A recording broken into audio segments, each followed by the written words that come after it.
You're listening to the ESO Network, your station for all things geek.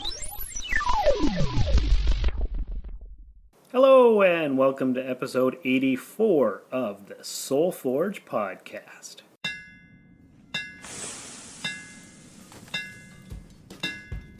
Welcome to the Soul Forge, a place of silent mystery, quiet contemplation, and outright mayhem. Join your host, Sean Vanderloo, as he guides you through the adventures of living. Together, we'll talk about life and love, sex and dating, joy and heartache, memories and loss, and so much more. Don't worry, it's not nearly as pretentious as it sounds. Get ready for life, the universe, and everything on the Soul Forge.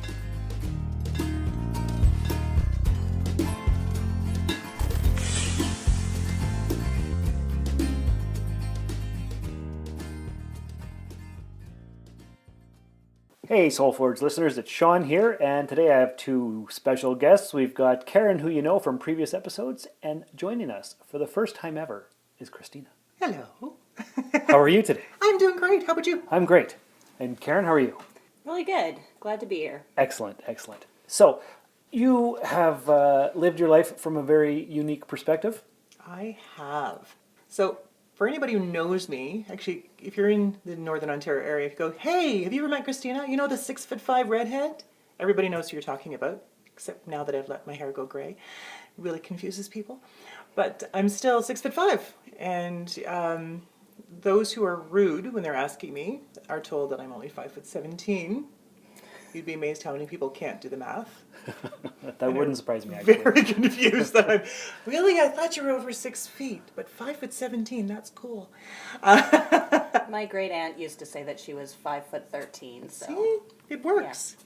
Yeah. And it really puts a whole separation between those who are going to get it and laugh and go, oh, that's cool, ha ha ha, you're 6'5", and those who look at you, nod and smile and walk away because they're really confused that their perception of height is off. Right, they don't get it. Yeah.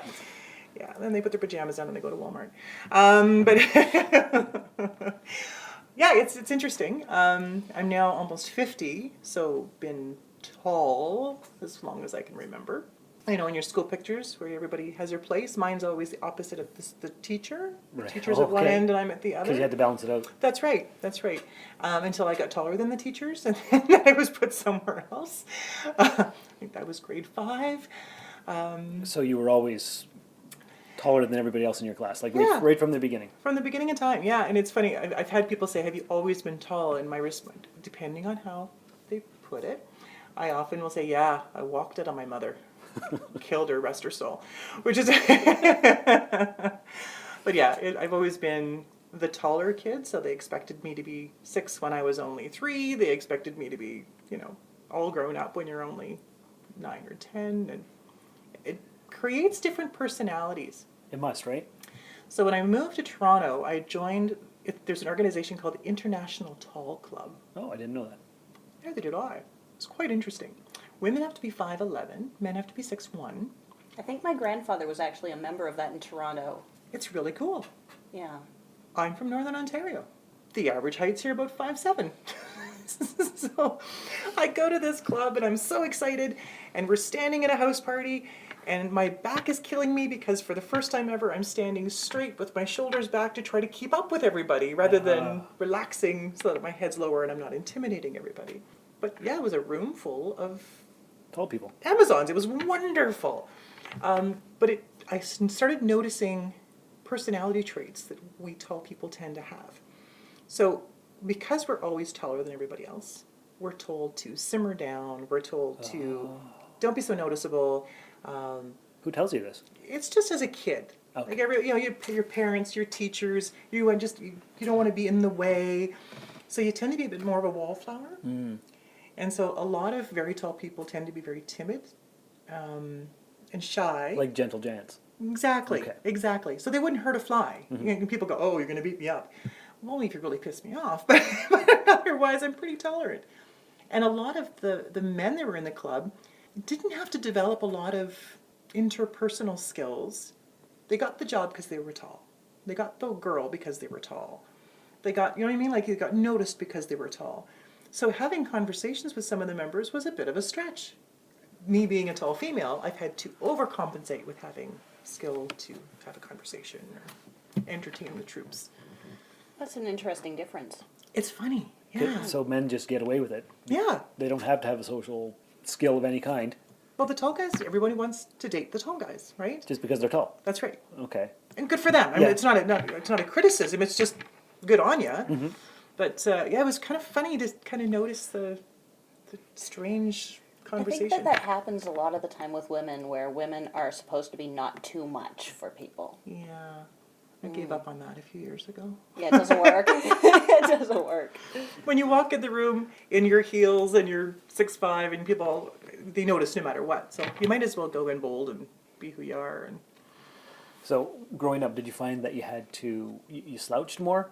I did. I slouched. I didn't go out to a lot of social events. I was the kid who stayed home and babysat on the weekends. I was really shy about it. Until I became a divorcee at 26 and got a job at a bar. Because I needed something else to make ends meet.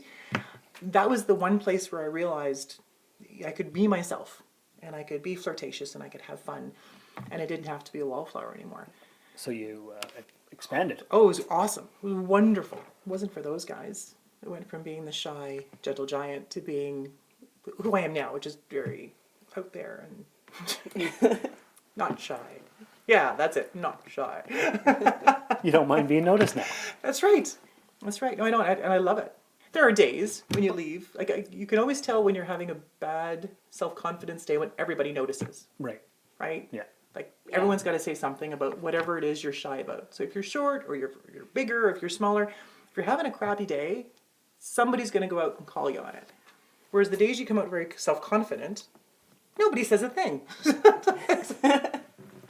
yeah, some days are a little tougher. Your parents were tall? My mom's 5'8", so in her generation that was tall. Yeah. My birth father was 6'3". Okay. Never met him.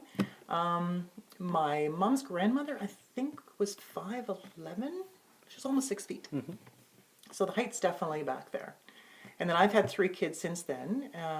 My 3 daughters are all 27 and older, and they are 5'11" and 6'8". 6'8". Yeah. That's tall. It's fun. It's fun.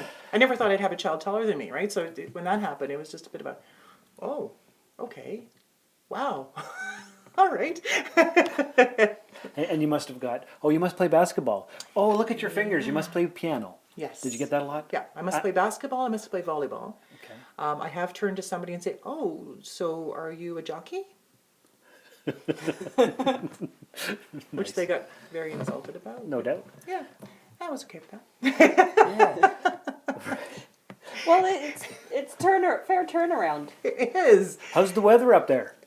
Yeah, my sister tells a story, which is not true, but it's now, she's convinced that this is what we did. We used to work in a bar together called the Country Zone in South Porcupine. And she's convinced that somebody asked me how the weather was, and I actually spit in the air and said it was raining. First off, the Christina back then would have died before doing something like that. But I love the stories. It's a good story. I wish I had done it. Yeah, it sounds like one of those things you think about and wish you did, but... Yeah. But she's told the story so many times that there's a few people in her circle that are convinced that I've done that. Yeah. So maybe I'll have to do it. I don't know. Put some reality behind it. Because I'm only 6 feet. Right. You used to think you were tall, eh? No, I never thought I was tall. But Oh, people no. have always said, you're tall. I'm like, I'm not tall. Yeah. 6 feet. You know, like Yeah. a lot of guys I know 6'4", 6'5". I'm like, yeah, that's tall. You know, but not me. But I got the weather thing, the basketball thing, all that stuff. Like, Yeah. So It's it must funny. be even more so for you. Oh, it's hysterical. I think that the people that find the hardest to deal with it are tall men, because they're used to always being taller than everyone else. So scenario, I used to work in Toronto at one of the bank head offices. So when I went to work, I'd wear a pinstripe suit, I'd wear my stiletto heels, because, you know, it was very professional. Your power suit. Exactly. Getting onto the elevator, and you could see the tall gentleman in the $5,000 suit next to you doing the very casual glance down at the feet, glance down at, go over the face, like, is this a guy wearing heels? Is this, like, Like, what do I do with this? It's as big as me. And that awkward moment where it's almost like if I see a spider on the wall, what do I do with it? That's the same look. They don't know how to handle the situation. Exactly. And they almost forget how to be human. Yeah. How do I relate if I'm not taller than... The power dynamics change. Yeah. Yeah, it's funny. You must play with that? I do. Yeah. If I'm in a good mood, yeah, I hope so. Yeah. And there have been people who say, how dare you wear heels? So I'll take my shoes off and I'll stand up next to them and say, I can still see your bald spot. Can I put my shoes back on? Nice. Have you actually done that? Yeah. That's awesome. Yeah. Actually, the most fun I've ever had with the height, group of people that I was showing Toronto when I lived down there, and it was a group of people from up north. So all the guys are like 5'11", 6'1". They're all dressed in like their jeans and jean jackets, and we're going to go out for Chinese food. So we're all sitting around having a pre-drink. One person from Toronto was this shorter gentleman who is a lawyer. He was about 5'6", but short, cocky. Mm-hmm. So he'd made a number of jokes about the height difference. And so somebody said, okay, we got to get going. So we all stood up and put our coats on. So I picked up my purse. I opened it wide. I said, okay, Jerry, jump in. We got to go. Everyone else died. He was trying to be very diplomatic and not upset about it, but he was really upset by it. And through the whole dinner kept glaring at me. Because it was okay for him to make jokes. That's right. Yeah, I only said the one joke. That's all I did. It's just one. And that was enough, apparently. It would have been funner if he jumped in the purse. But You should have. I would have. I would have carried him Or up. at least tried. Yeah. Yeah, it's fun. Why should I listen to the Nerd Bliss podcast? Because we go there. Where? Everywhere. Human sexuality. They don't care what's in your pants, they love you anyway. Time travelers. The problem is time will back with you. Politics and fandom. What Star Wars has been prior to Disney. It is a white male-driven universe. Find us at nerdblisspodcast.com. And on social media at NerdBlissPod, part of this complete breakfast and the ESO network. The Nerd Bliss Podcast. Listen!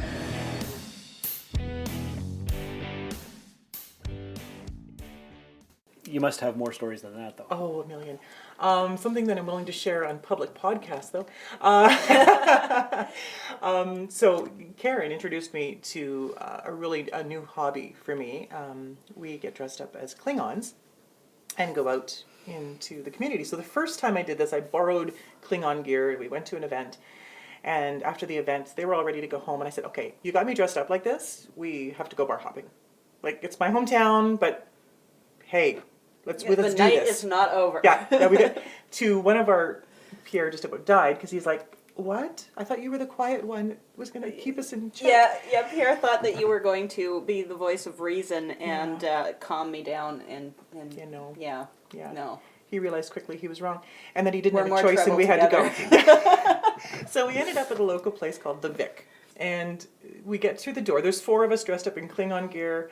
We walk through the door. Turns out there's a band, and they want cover. And I'm going, The Mom. band were all Trekkies. It was great. Yeah, it was great. So all of a sudden, the owner sees me and walks over and goes, oh my God, Christina, you look great, blah, blah, blah. And don't worry about cover. One of the band members, so Michael Lontang, who's Johnson's Creek.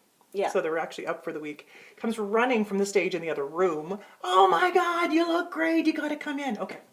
So all 4 of us go in. We end up sitting at a table in the middle of the room. And they pulled us up to the front for a while there to dance it with was the band. Great. It was so much fun. But at some point, the 4 of us are sitting around. So everyone around knows us now, and we've realized who everybody is. This gentleman comes over, and he's a short little guy, kind of stringy looking, and he's talking to Karen. And I yelled at him in Klingon, and that was a mistake because that made the whole situation worse. Yeah, he liked the fact that she was this domineering, strong woman telling him to come here. Yeah. So he started to get a little more excited about having us there. Uh-oh. Proceeded to walk around the table and started petting one of our group's hair. And I just looked at him, and I said, mind you, I'm sitting and I'm the same height as the guy, so he should have known at this point. I basically turned and said, you don't do that to Klingons. Because I'm playing the role, right? Yeah, of course. He turns to me and says, I'll do that I want. So I looked at Karen, and I this think look he of like... added, you don't know who you're dealing with. That's what it was. Yeah, you don't know who I am, and I'll do what I want. Oh, boy. And I looked at Karen with this look like, oh, crap. So, number one, I have bad knees, but number two, I'm glad I did. Got up really slowly from a sitting position. So, as I'm standing slowly, his face goes from angry, you don't know who I am, to holy crap! The people behind us are watching this whole thing, they're dying.